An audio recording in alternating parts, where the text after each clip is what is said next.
Bienvenue dans Planet is the Limit, le podcast d'éducation et de sensibilisation aux limites planétaires. Moi, c'est Loïc. Avec ce podcast, je vous embarque à la rencontre de scientifiques et de spécialistes qui vont nous aider à mieux comprendre l'écosystème dans lequel on vit, comprendre les bénéfices qu'il nous apporte et voir comment ça impacte concrètement notre qualité de vie sur Terre. Dans cet épisode, mon invité, c'est Gilles Denis. Il est physicien climatologue et explorateur des régions extrêmes. Son truc, c'est la cryosphère. Et franchement, avant cette interview, ce mot ne m'évoquait pas grand-chose. J'imagine que pour vous non plus. Avec lui, j'ai envie de comprendre comment la fonte des glaces nous impacte, peu importe où on se trouve dans le monde. Bonjour Gilles. Bonjour Loïc. Je suis super content de t'avoir dans ce podcast. On va explorer avec toi justement le domaine des glaciers, ton expédition justement que tu as fait dans le Groenland.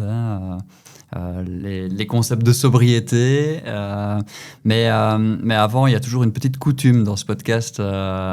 C'est que Pauline, qui est l'illustratrice du projet, a préparé ton portrait. Ouh là là. L'idée, c'est génial, ça. C'est de se présenter, c'est que tu puisses te présenter en utilisant les informations qui sont, ce que tu vois sur le dessin. Ah oui, d'accord.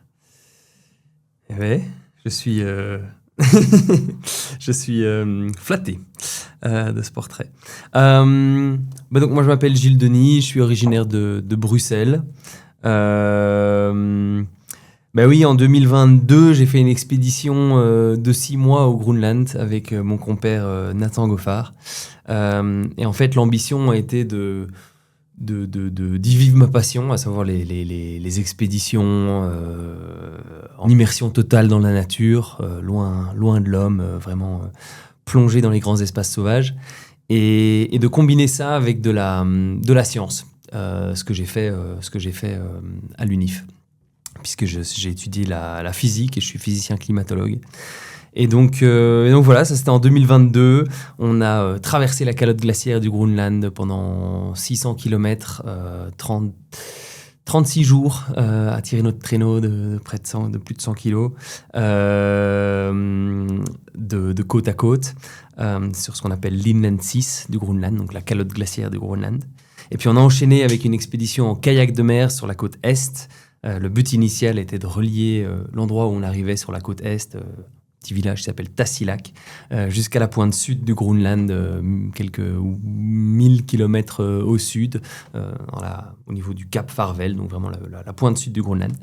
Et puis on voulait ouvrir une voie de big walls, ce qu'on appelle des big walls, donc des parois rocheuses, dont la difficulté ou la longueur justifie qu'il faille dormir sur le mur, en fait, dans ce qu'on appelle des portalages, une espèce de petite tente qui est suspendue comme ça à la paroi. Et voilà, et on a ouvert une nouvelle voie, comme le font les alpinistes ou les grimpeurs, et on l'a nommée Imaka.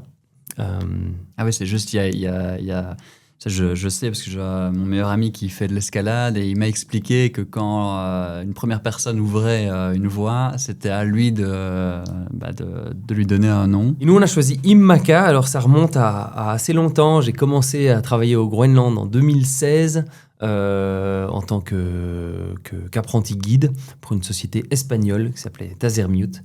Et Imaka, c'est le terme qui ressortait toujours, que les locaux employaient sans arrêt.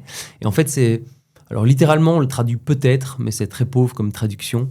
En fait, la signification que moi j'y trouve, quand je les entends en parler, etc., ce serait une sorte d'inshallah local.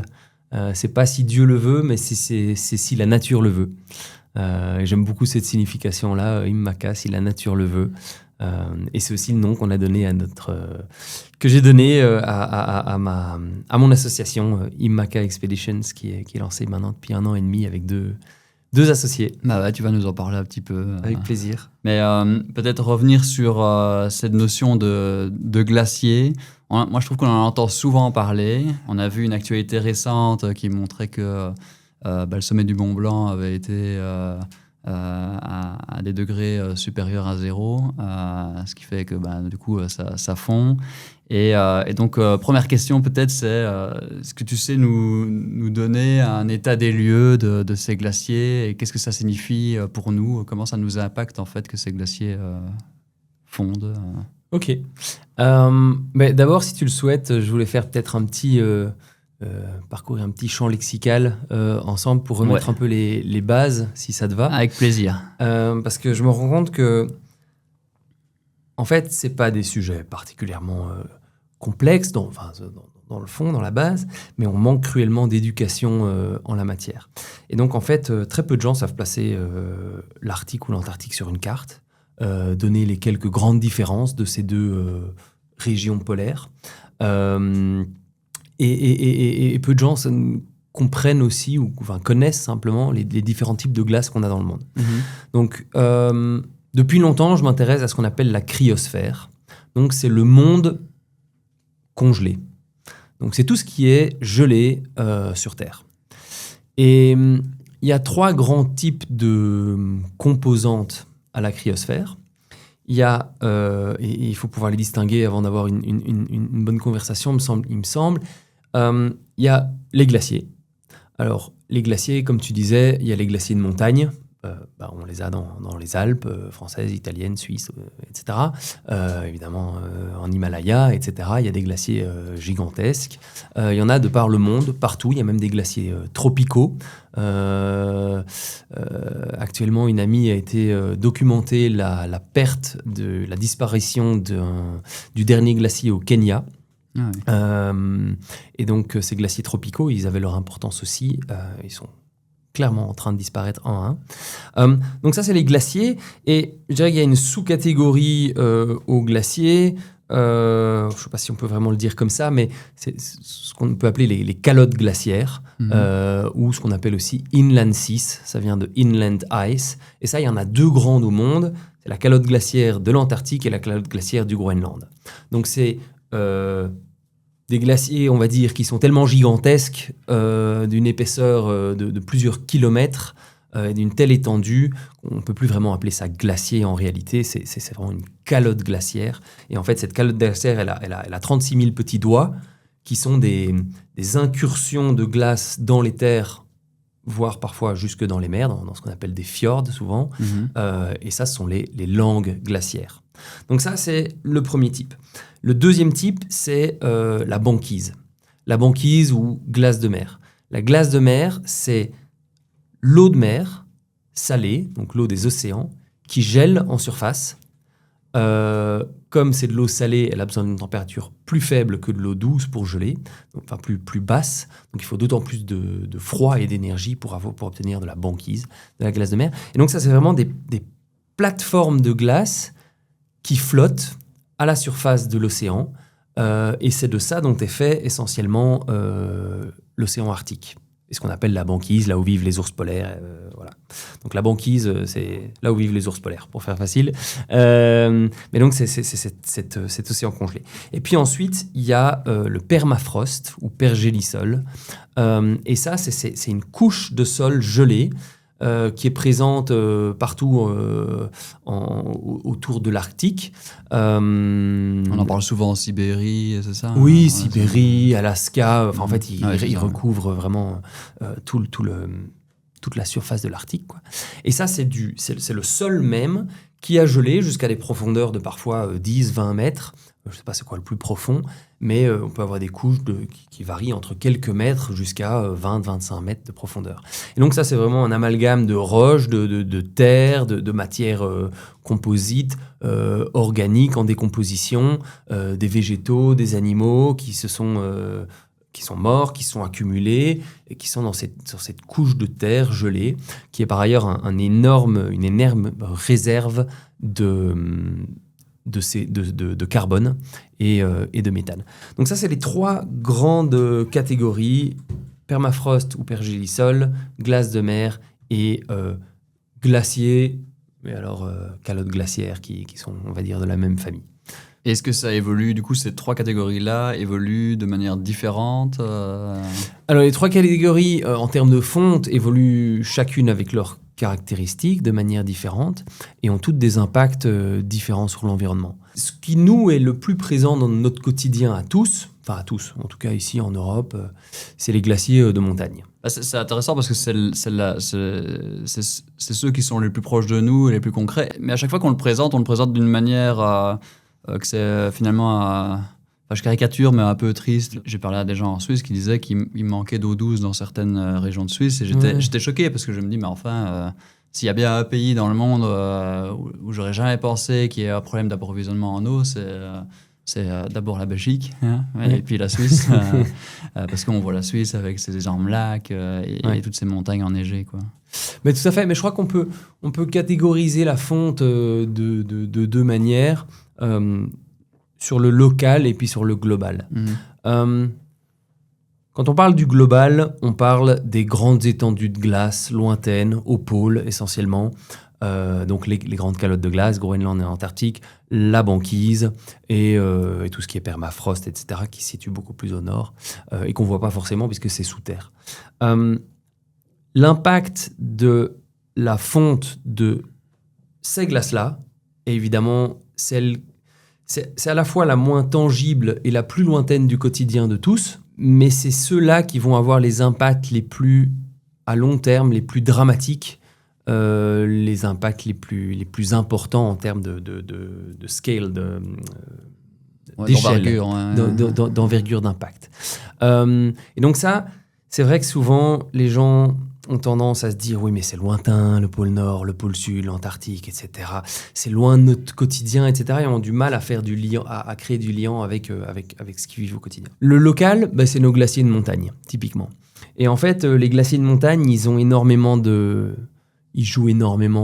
rôles, si on veut les catégoriser d'une façon pragmatique comme celle-là. On peut dire quelque part, certains des collègues scientifiques disent que c'est nos châteaux d'eau. Un château d'eau, c'est ce qui va contenir de l'eau douce pour les moments de pénurie, quoi. Il faut savoir que les glaciers de montagne alimentent, je crois que c'est près de 3 milliards de personnes sur Terre. Donc, l'eau douce, on l'a pas partout en permanence tout le temps. Quand on est aux abords de grandes chaînes de montagnes, à la fin de l'hiver, le printemps venu, il y a d'abord les neiges qui fondent. Ça crée un premier apport d'eau douce dans nos rivières, puis dans nos fleuves, ça irrigue nos champs, etc. Ça nous donne à boire, etc. etc. Et puis ensuite, au fur et à mesure que l'été s'écoule, la seule chose qui va rester et qui va continuer à nous alimenter en eau, c'est les glaciers. Et les pluies évidemment, mais sinon les glaciers. Mais donc ces glaciers nous alimentent en eau toute l'année. Particulièrement 3 milliards de personnes, c'est juste gigantesque, quoi. 3 milliards de personnes, c'est le nombre de personnes qui dépendent de ces glaciers. Énormément de ces personnes-là se situent tout autour de la chaîne de l'Himalaya. Mais par chez nous aussi, tu parlais de la Suisse. Voilà. Et donc, numéro 1, les glaciers, d'un point de vue local, ce sont nos châteaux d'eau. Ça fait aussi partie d'un écosystème. Il y a un certain nombre d'espèces, que ce soit du microscopique ou du macroscopique, qui en dépendent. Et voilà. C'est sans compter le fait que, et on le voit un peu dans les Alpes aujourd'hui, nos montagnes, elles s'effondrent et elles s'effritent un peu de partout. Parce qu'en fait, les montagnes, on peut imaginer un amalgame de blocs qui sont tenus ensemble par du gel, quoi, par de la glace. En fait, quand cette glace fond, il y a des glissements de terrain, il y a des... là, on l'a vu encore récemment. On ne va pas tout le temps parler de la Suisse, mais il y a eu tout un village qui a été rasé c'est ça. Récemment. Ouais. Et dernièrement, tu mentionnais l'isotherme a marqué un record actuel dans les Alpes. L'isotherme, c'est l'altitude à laquelle on atteint 0 degré. Ouais. Il était à plus de 5100 mètres. C'est-à-dire que l'entièreté de l'Europe était en température positive, quoi. Donc même le dessus du Mont Blanc n'était pas épargné. Et donc fond. Et donc ça, c'est au niveau du local. Alors il y a beaucoup plus à en dire, mais on va s'en tenir là pour l'instant. Au-delà de ça, au niveau du global, tu demandais, une des choses qui est la plus souvent mentionnée, c'est les risques d'élévation du niveau des océans, au niveau global, au niveau mondial. Il y a 700 millions de personnes qui vivent dans des zones urbaines côtières.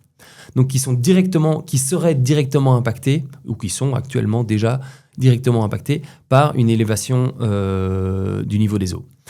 Pour donner un exemple, si le niveau global de l'océan s'élève de 10 cm, des villes comme New York, par exemple, sont déjà dans de sérieux pépins, 10 cm. Si tous les glaciers là on va parler des glaciers dans un premier temps, si tous les glaciers du monde, tous les glaciers alpins, himalayens, etc., venaient à fondre, ça contribuerait à une hausse du niveau des mers de 40 cm, disent les experts. Ensuite, si on regarde le Groenland, qui contient 3 km de glace en son point le plus profond, 3 km d'épaisseur de glace, sur une étendue qui est à peu près celle de 4 fois la taille de la France. Si toute la calotte glaciaire du Groenland venait à fondre, c'est 7 mètres au niveau global, au niveau mondial, 7 mètres d'élévation des mers. On peut imaginer des pays comme le Bangladesh, la Hollande, etc., qui souffriraient, qui seraient sous eau concrètement. Et la France, la Belgique seraient sous eau en partie aussi. Voilà. Et alors l'Antarctique, pour donner un peu l'échelle, si toute la glace contenue sur la calotte glaciaire de l'Antarctique venait à fondre, là c'est 60 mètres. Donc en additionnant tout, on est à 68 mètres d'élévation des eaux. Donc ça, c'est la chose dont on parle tout le temps. Les conséquences, c'est quoi? Les conséquences d'une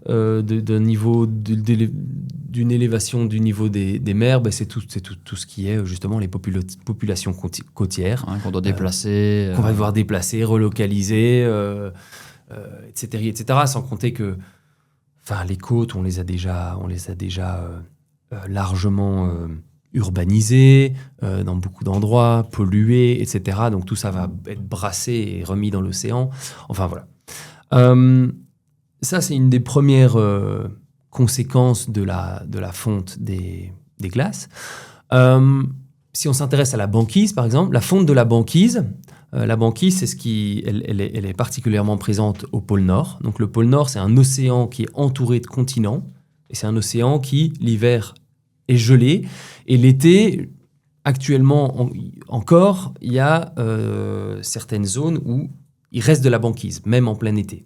Mais on prédit que il y a des études qui ont prédit que d'ici 7 ans, il n'y aurait plus de banquise estivale. C'est-à-dire plus de banquise pluriannuelle. Et cette banquise pluriannuelle, elle est importante à un tas de niveaux, mais concrètement, elle indique aussi une sorte de niveau de santé de la banquise, quoi. Et puis, cette banquise, elle entoure aussi tout le continent antarctique en hiver austral. Le continent antarctique étant un continent, donc une terre entourée d'un océan.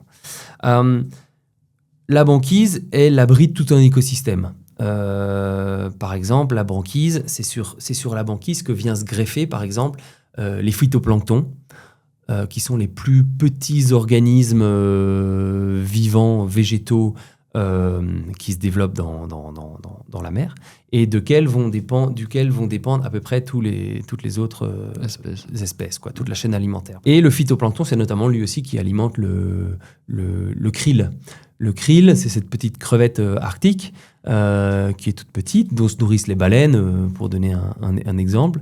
Le krill, c'est l'espèce qui représente la plus grande biomasse au monde. Donc il y a déjà tout un aspect d'écosystème là qui est un pan de l'écologie qui pourrait être amené à complètement disparaître si la banquise disparaissait.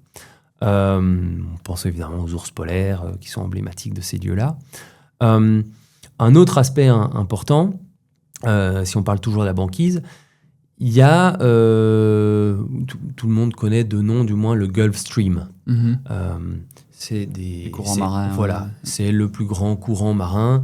C'est dans les océans, il y a des courants marins qui brassent les eaux chaudes et froides, en gros.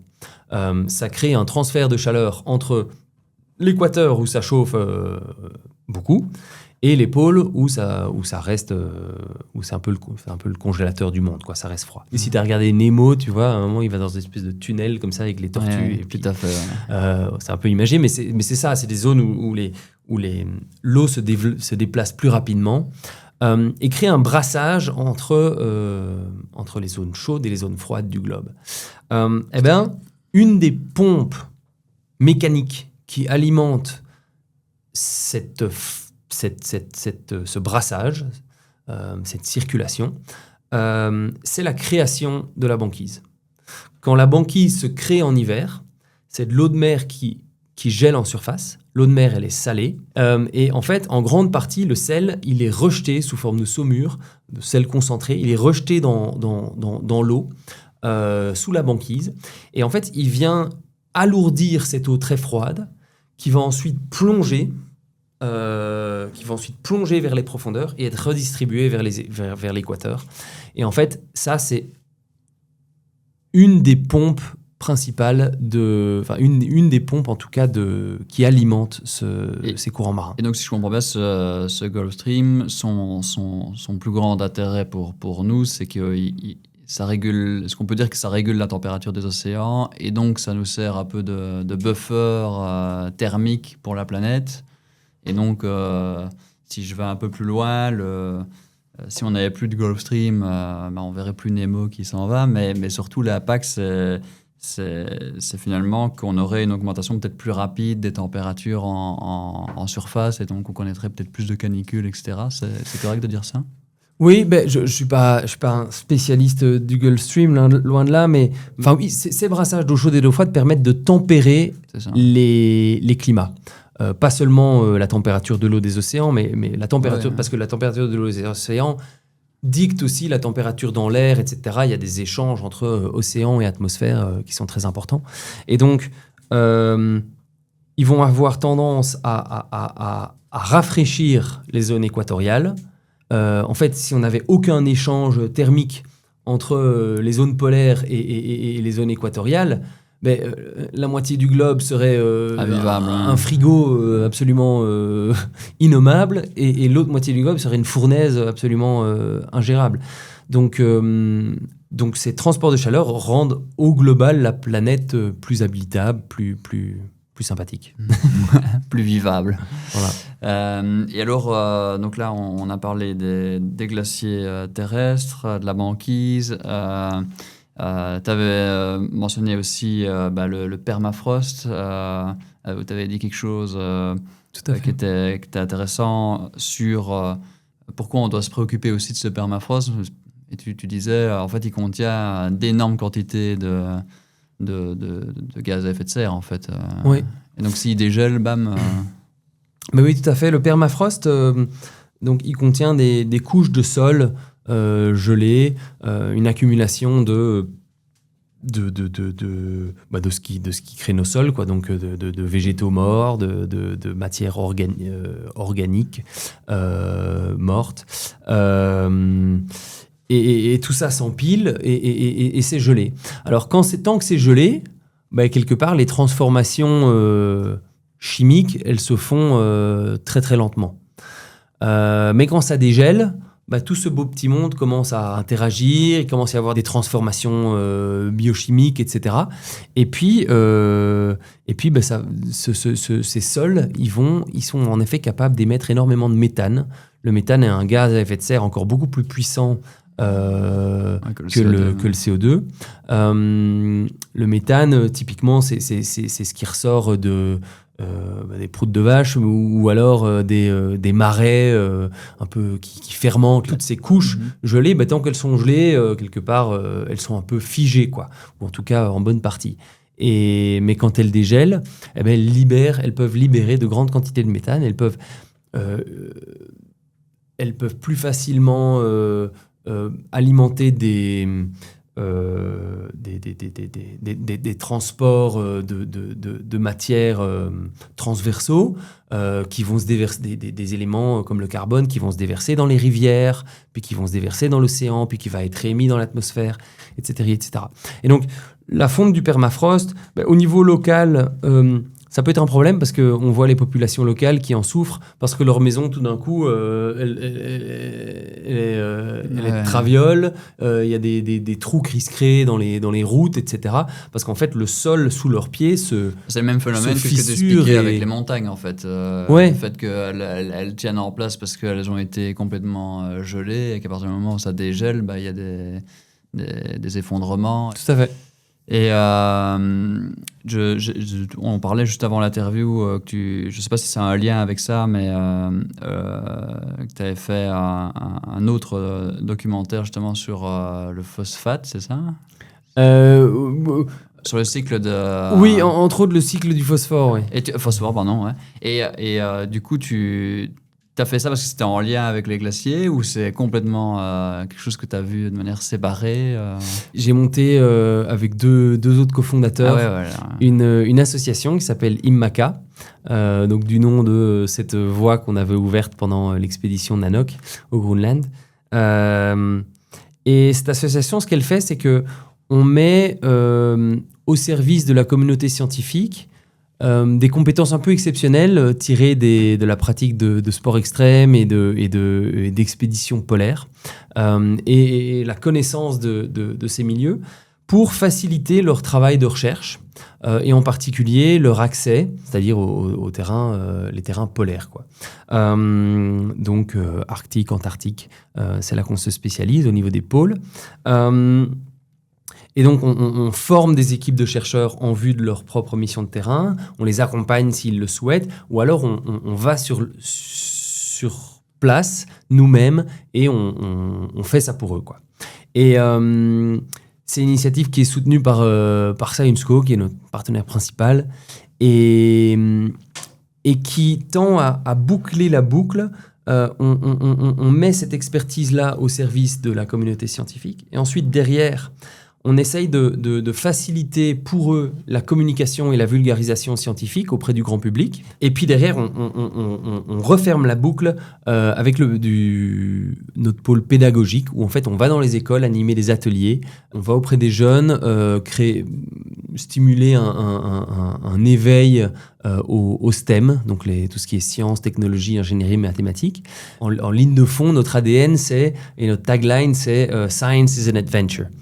Et l'idée, c'est de rendre la science sexy aux yeux du grand public, fun, intéressante, faire rentrer ça dans les storytelling d'aventures, d'expéditions, etc. Puisque nous, on utilise le sport et l'aventure pour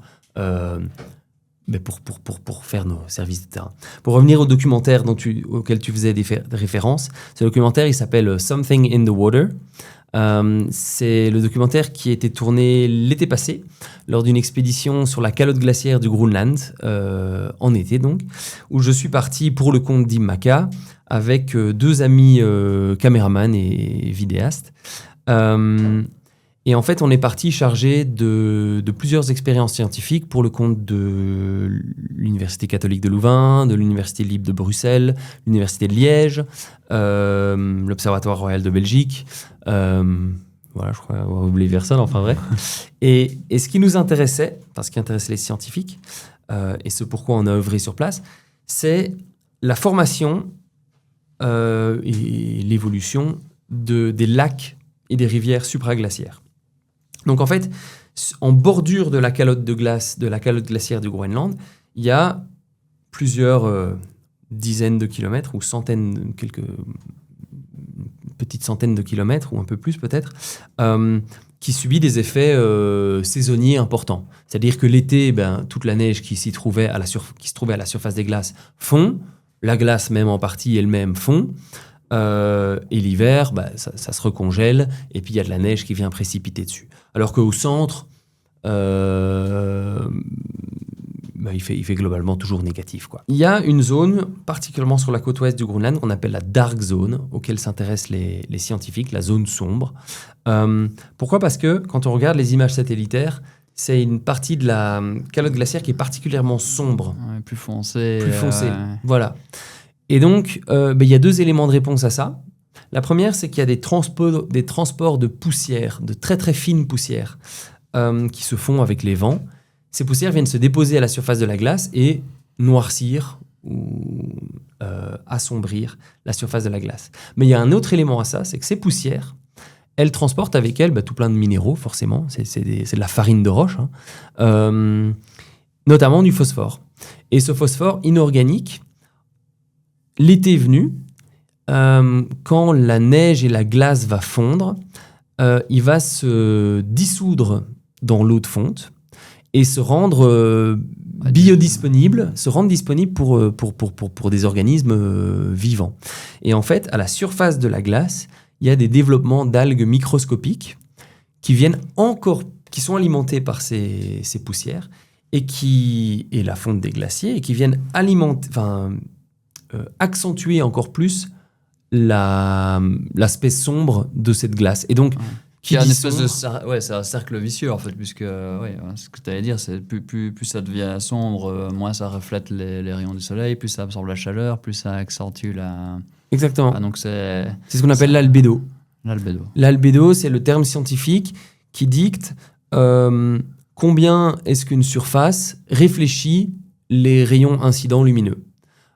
Et c'est une des grandes raisons qui fait que la cryosphère est si importante. Donc, tout ce qui est glacier, calotte glaciaire, banquise, même tout ce qui est juste enneigé, simplement. C'est qu'en fait, ce sont les surfaces qui sont blanches. Et comme elles sont blanches, elles reflètent 80% de la lumière incidente. C'est-à-dire que 80% de l'énergie qui nous vient du Soleil, sur ces zones-là, est simplement réfléchie vers l'espace. Et puis, c'est pas quelque chose qui est absorbé sur Terre. Et donc, en fait, ça permet de tempérer le climat. Et quand, au contraire, une surface devient sombre, par exemple, on peut considérer la fonte de la banquise. Banquise, elle est blanche. La banquise fond. En dessous, on a l'océan. L'océan, il est bleu, même bleu franchement foncé quand on le regarde de haut. Et bien ça absorbe. Plutôt que de réfléchir à 80%, ça absorbe à 80 ou 90%. Et donc, on a ce qu'on appelle un effet de rétroaction. Donc, un réchauffement climatique qui fait fondre la glace, qui elle-même va surenchérir sur le réchauffement climatique. Ouais, c'est un effet d'emballement, quoi. Ouais, c'est ça. Est-ce que c'est possible de rétro-pédaler quand il y a un effet d'emballement comme ça? Ou c'est quoi les moyens qu'on a de lutter contre ça? Bon, pour être réaliste, le problème, c'est qu'il y a un effet d'inertie avec tout ça. C'est-à-dire qu'à partir du moment où la machine est lancée, elle va continuer à tourner pendant un moment. Donc, quelque part, les erreurs qu'on a commises, on va les payer pendant des années à venir. Maintenant, on peut stopper... Enfin, si on stoppe aujourd'hui, par exemple, les émissions de gaz à effet de serre, ça va permettre de ne pas surenchérir là-dessus. Il est encore temps pour limiter la casse. Et là, il y a 36 000 actions, petites et grandes, qu'on peut mener. Je suis convaincu que la première, c'est l'éducation, l'information, juste que tout le monde puisse comprendre ce qui se passe, pourquoi ça se passe, quelles en sont les causes, quelles en sont les conséquences. Et c'est ce qu'on fait aujourd'hui. Après, l'éducation et la sensibilisation, se mobiliser d'un point de vue politique et donner priorité aux politiques et aux politiciens qui vont reconnaître les éléments d'environnement, de biodiversité, de climat, comme étant des priorités. Je crois qu'il y a aussi, sans vouloir être trop bisounours, mais un élément d'humanité où, en fait, au plus je crois qu'on peut être tous ouverts, à l'écoute, inclusifs, curieux, sans peur de l'autre, etc., au plus on va favoriser ces changements positifs. Il y a aussi quelque chose, je trouve justement dans ton parcours qui peut être inspirant, c'est le fait qu'on peut aussi décider en quoi on consacre notre temps. Hein, toi, tu as fait finalement de ta passion un métier, mais tu as relié ça quand même à des objectifs scientifiques, des missions scientifiques qui sont pertinentes pour essayer de comprendre l'état du vivant. Et puis, il y a une autre chose que je trouve qui est intéressant, on peut peut-être aussi en parler quelques minutes, c'est ton rapport justement au voyage. C'est quelque chose qui avait fort marqué quand j'avais regardé le premier documentaire sur la traversée du Groenland. C'est cette envie de voyager en essayant d'impacter l'environnement le moins possible. On peut trouver du plaisir en voyageant sans forcément avoir un impact fou sur la planète. On mentionnait justement les différents leviers d'action personnels ou communautaires. Un de nos plus grands leviers d'action est lié à nos modes de consommation. Alors, ça peut aller de pas acheter les produits hyper transformés ou consommer du fast fashion et compagnie qui, on sait, ont des impacts catastrophiques sur l'environnement, sur la traite humaine, etc. Puisque, au final, on dicte les politiques de ces grandes entreprises de par notre consommation. Donc si à un moment tout le monde dit non, on veut plus de Coca-Cola parce que vous allez puiser dans les nappes phréatiques du Mexique et que en vous en foutant des populations locales, ils vont devoir faire autrement. Donc notre consommation. La consommation, elle passe aussi par les loisirs et le voyage. Et donc comment est-ce qu'on consomme ces voyages ou ces loisirs va avoir un impact sur l'environnement. Je me suis déplacé j'ai déménagé à Annecy, ici en décembre. Ça fait maintenant 6 mois ou quelque chose comme ça que je suis à Annecy. Et je me faisais la réflexion de me dire, alors je ne sais pas si c'est moi ou je ne veux pas faire de généralité, mais j'ai peut-être l'impression, je crois qu'en fait, que quand on a trouvé l'environnement qui nous convient, quand on a trouvé... quand on a eu la chance d'arriver à trouver l'environnement qui nous convient, les besoins d'ailleurs et les besoins de lointain se font ressentir de façon nettement moins pressante. Je dis ça parce que quand j'étais à Bruxelles, au moins j'étais à Bruxelles, au plus j'étais heureux. C'est-à-dire que je pouvais foutre le camp autant et aussi souvent que possible à l'autre bout du monde. Mon imaginaire, il était alimenté par ça, quoi. Il en débordait et je restais un mois à Bruxelles, je suffoquais. Au plus je suis à Annecy, et au moins je pars, j'en pars, au plus je suis heureux. Et en fait, prendre mon vélo et aller me faire des cols de montagne dans les environs, aller grimper, aller faire de l'alpinisme et tout ça, ça me fait vibrer. Et en fait, j'ai beaucoup moins ce besoin d'ailleurs à tout prix que j'avais avant. Donc ça, c'est pour la petite anecdote personnelle. Et au-delà de ça, moi, j'ai toujours été